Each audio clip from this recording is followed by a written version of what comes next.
In 1930, there was a flutter in Dandupalya village, 5 km away from Hoskote police station in Bangalore rural district. There were about 250 houses and 4,000 people living here.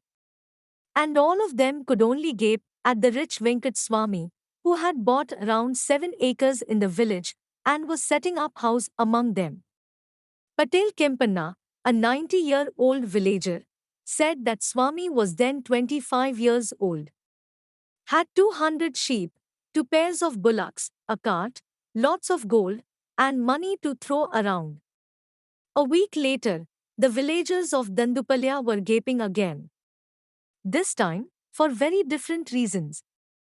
Dharmpuri police had come in search of Venkat Swami, a dacoit originally from Kamsamudram in Kolar district. And he was wanted for 50 dacoities in Andhra Pradesh, Karnataka, and Tamil Nadu. 3 months later, Venkat Swami was out of jail and back in business.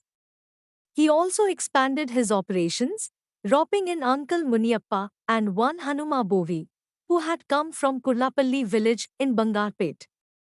Venkat Swami had 3 sons and a daughter.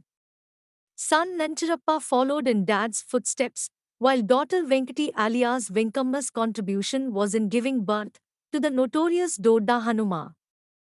Dodda Hanuma and Hanuma Bovi's sons identified as Bodiyappa, Avlappa, Motappa, Kuntunu and Chikka Hanuma took Venkat Swami's inglorious tradition forward, adding more family members to the venture as they went.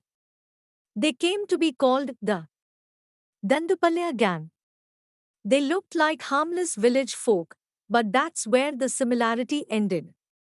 The gang's reach spread across Kolar, Bangalore, KGF, Mandya and Mysore in Karnataka, Hosur and Denkanikote in Tamil Nadu, Chittoor and Anantapur in Andhra Pradesh. They selected lonely houses on the outskirts of a town. One of them, Gangamma, would send her daughters-in-law to survey the area and select a house. The women would go during the day in the guise of toilet cleaners and bangle sellers. Once the target was identified, they would disconnect telephone and electricity lines. They would bolt the doors of neighboring houses to prevent others from coming to the victim's help. And then they would enter, using deadly weapons and boulders to open the doors. They would threaten the residents and escape with jewelry and other valuables. There were other peculiarities. The gangsters would drink before committing an offense at midnight. They would stop men, asking them for a match, a cigarette, etc., and then rob them by taking them to the side of the road. They would also use them for sex. Finally, they would slit their victims' throats, which became a trademark of sorts. They would also behave and act like innocents to curry public sympathy. It was Gangam who played a vital role in disposing of the loot.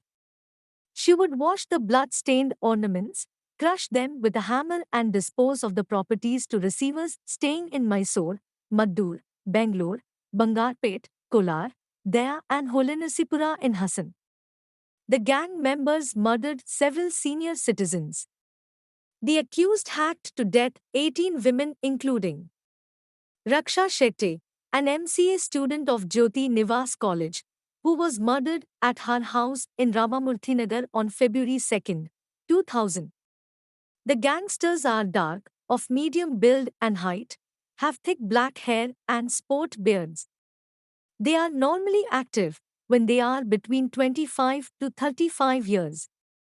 T-shirts, banyans or vests and pants are the clothes they prefer. Some prefer wearing a lungi or half pants.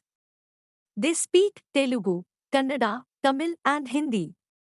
Buses, lorries and trains were the usual modes of transport preferred.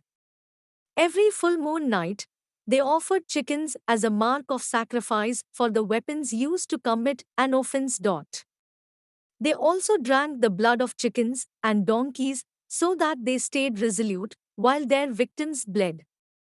On May 19 that year, 20-year-old student Vedamurthy was murdered. Theb Ovi's parents were out to work on that day, and the boy stayed at home alone due to fever. When his parents came home, they saw him dead, with all the valuables stolen. Investigation had led the police to the Dandupalya gang, who were also booked in many other murders in the city. The special court conducting trials in the Dandupalya gang cases sentenced 11 members to death.